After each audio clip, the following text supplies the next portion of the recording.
అది రామయ్య ఇల్లు. వర్షం పడుతున్న రాత్రి. రామయ్య తన ఇంట్లో మంచం మీద దిగులుతో కూర్చొనుంటాడు. రామయ్య కూతురు సీత చాలా తెలివైన పిల్ల. ఆమె తండ్రి పక్కన కూర్చుని నీళ్ల గ్లాసిస్తుంది.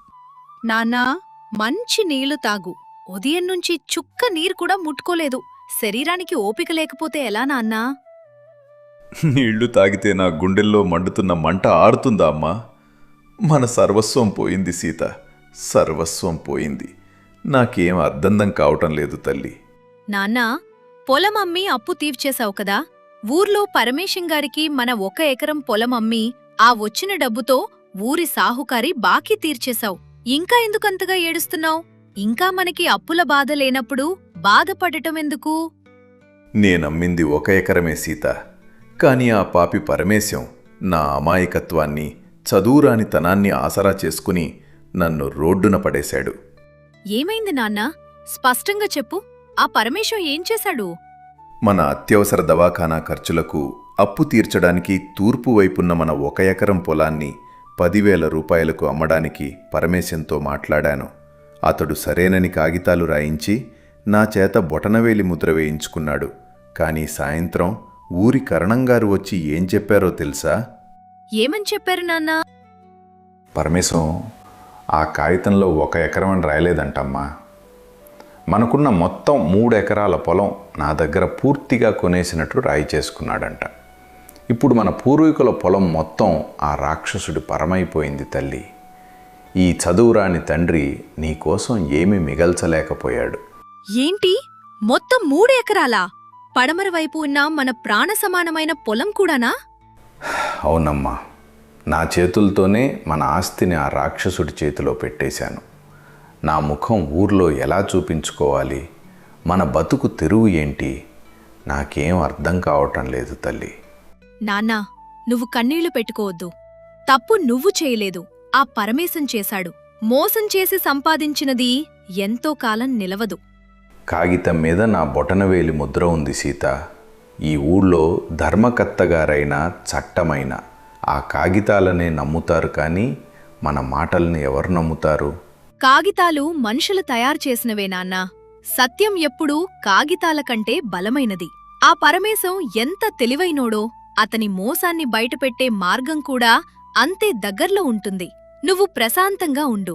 మన పొలాన్ని మనం ఎలా దక్కించుకోవాలో నా దగ్గర ఒక ఆలోచన ఉంది. నీ దగ్గర ఆలోచన? ఏం చేయబోతున్నావమ్మా? నాన్నా, ధర్మం మనవైపు ఉంది. రేపు ఉదయాన్నే ఊరి రచ్చబండ వద్ద పంచాయతీ పెట్టమని ధర్మకర్తగార్ని వేడుకో. మిగతా విషయాలు నేను చూసుకుంటాను అని అంటుంది. అది ధనవంతుడైన పరమేశం పెద్ద ఇల్లు. అక్కడ పరమేశం తన నమ్మకస్తుడైన గుమాస్తా సుబ్బయ్యతో కలిసి సంబరపడిపోతుంటాడు. చూసావా సుబ్బయ్య, ఆ రామయ్య ఎంత వెర్రివెంగళప్పో! 1 ఎకరం పొలమమ్మి అప్పు తీర్చుకుందామని వస్తే వానికున్న 3 ఎకరాల పొలాన్ని చిటికెలో నా సొంతం చేసుకున్నాను. అయ్యగారు, మీ తెలివితేటలకు దండం పెట్టాలి. కాని ఆ రామయ్య ఊరు పెద్దల దగ్గరికి వెళ్తే పరిస్థితేంటి? వెళ్తే ఏమవుతుందిరా? కాగితం మీద ఏముంది? 3 ఎకరాలు అని రాసి ఉంది. దాని కింద రామయ్య బొటనవేలి ముద్ర ఉంది. కోర్టుకైనా రచ్చబండకైనా కాగితమే సాక్ష్యం. నిజమే అయ్యగారు. కాని ఆ రామయ్య కూతురు సీత ఉందే, అది చదువుకున్నది, చాలా తెలివైనది అని ఊర్లో అంటుంటారు. ఆడపిల్ల, అది ఏం చేస్తుందిరా? నా డబ్బు, నా అధికారం, నా కాగితాల ముందు ఆ పిల్లేపాటిది? రేపు ఊరంతా నా వైపే ఉంటుంది. ఆ రామయ్య ఊరు వదిలి వెళ్లాల్సిందే. ఊరి మధ్యలో ఉన్న పెద్ద రావి చెట్టు కింద రచ్చబండ. ఊరి ధర్మకర్త కరణంగారు, ఊరి పెద్దలు కూర్చునుంటారు. ఒకవైపు పరమేశం తన అనుచరులతో గర్వంగా నిలబడి ఉంటాడు. మరోవైపు రామయ్య, సీత నిలబడి ఉంటారు. చుట్టూ ఊరి జనం గుమిగూరి ఉంటారు. రామయ్య, నువ్వు పరమేశం మీద ఫిర్యాదు చేశావు. అతను నిన్ను మోసం చేసి పొలం రాసుకున్నాడని అంటున్నావు. అసలు ఏం జరిగిందో అందరికీ వినబడేలా చెప్పు.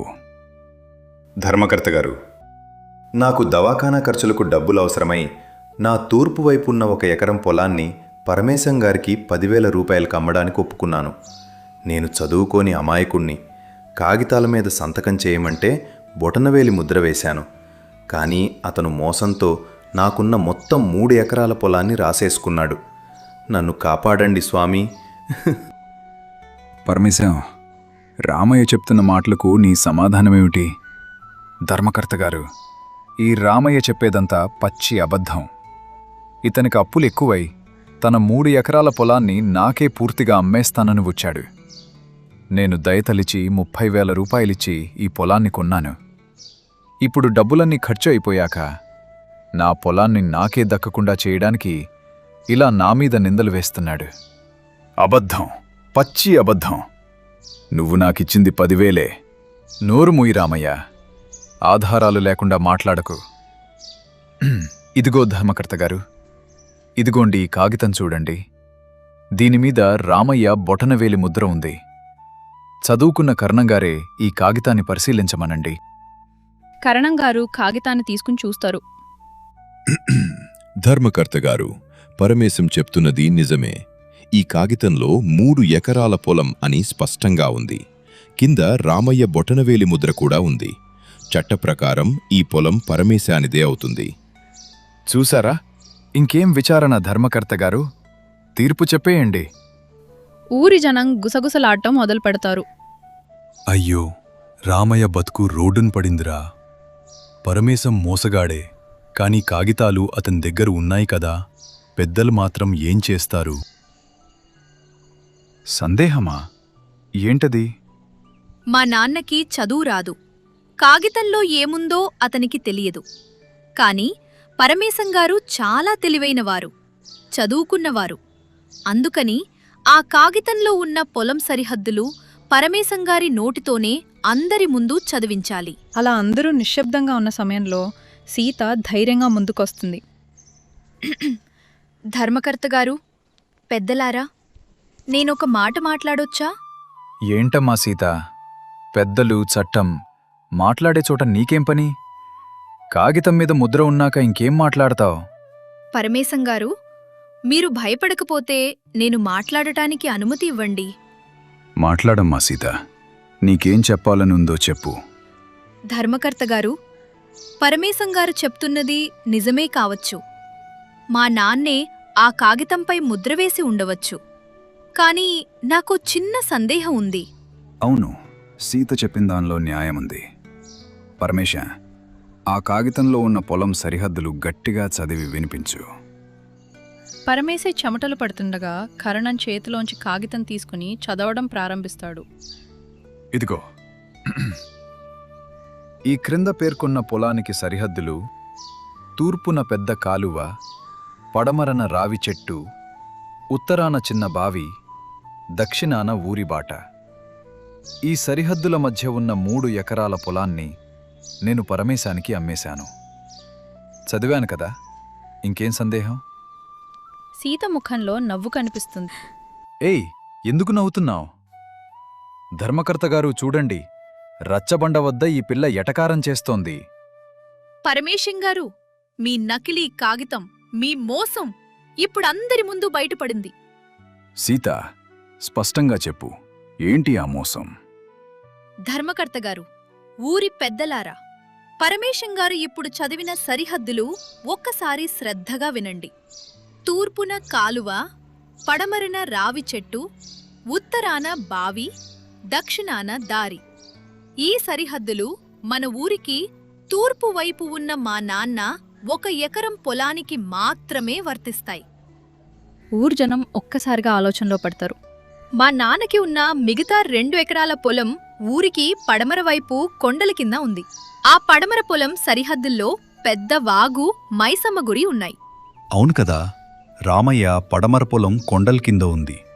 దాని సరిహద్దులు వేరు, తూర్పు పొలం సరిహద్దులు వేరు, పడమర పొలం సరిహద్దులు వేరు.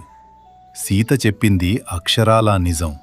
పరమేశంగారు, మీరు కాగితం రాసేటప్పుడు 1 ఎకరం అనే మాట తీసేసి 3 ఎకరాలు అని అక్షరాలు మార్చారు. కాని హడావుడిలో సరిహద్దులు మార్చడం మర్చిపోయారు. 1 ఎకరం పొలం సరిహద్దులు రాసి మొత్తం 3 ఎకరాల పొలం నాదే అంటే ఎలా కుదురుతుంది? కొండల కింద ఉన్న 2 ఎకరాల సరిహద్దులు ఈ కాగితంలో ఏవి? ఇది మీ అత్యాశలో ఉన్న గుడ్డితనం. పరమేశు ముఖం ఎర్రగా మారిపోతుంది. కాళ్ళు వణుకుతుంటాయి. మాట రాక తలబడతాడు. అది వచ్చి ధర్మకర్త గారు, అది పొరపాటున కరణంగారు రాయడంలో.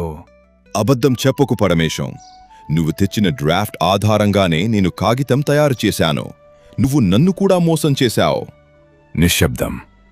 పరమేశం, నీ మోసం స్పష్టంగా ఆధారాలతో సహా బయటపడింది. అమాయకుడైన రామయ్య చదువుకోలేదని అతని ఆస్తిని కొట్టేయాలని చూశావు. ధర్మకర్త గారు, నన్ను క్షమించండి. ఏదో ఆశతో తప్పు చేశాను. నన్ను పోలీసులకు పట్టించకండి. నిన్ను ఊరి పెద్దలు ఊరికే వదిలిపెట్టరు. రామయ్య దగ్గర నువ్వు కాజేయాలని చూసిన పడమర వైపు ఉన్న 2 ఎకరాల పొలం కాగితాలు తక్షణమే రద్దవుతున్నాయి. ఆ పొలం రామయ్యదే. రామయ్య అమ్మిన 1 ఎకరం పొలానికి నువ్విచ్చిన 10,000 రూపాయలు చాలవు. ప్రస్తుత మార్కెట్ ధర ప్రకారం ఇంకో 10,000 రూపాయలు రామయ్యకు నష్టపరిహారంగా చెల్లించాలి. నువ్వు చేసిన ఈ నకిలీ నేరానికి ఊరి చెరువు తవ్వకంలో నెలకు సరిపడా ఉచిత సేవ చేయాలి. ఇది మన పంచాయతీ తీర్పు. రామయ్య ఇల్లు. సాయంత్రం వేళ.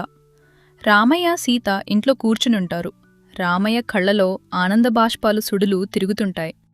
అమ్మా సీత, నిన్ను చూస్తుంటే నాకు గర్వంగా ఉందమ్మా.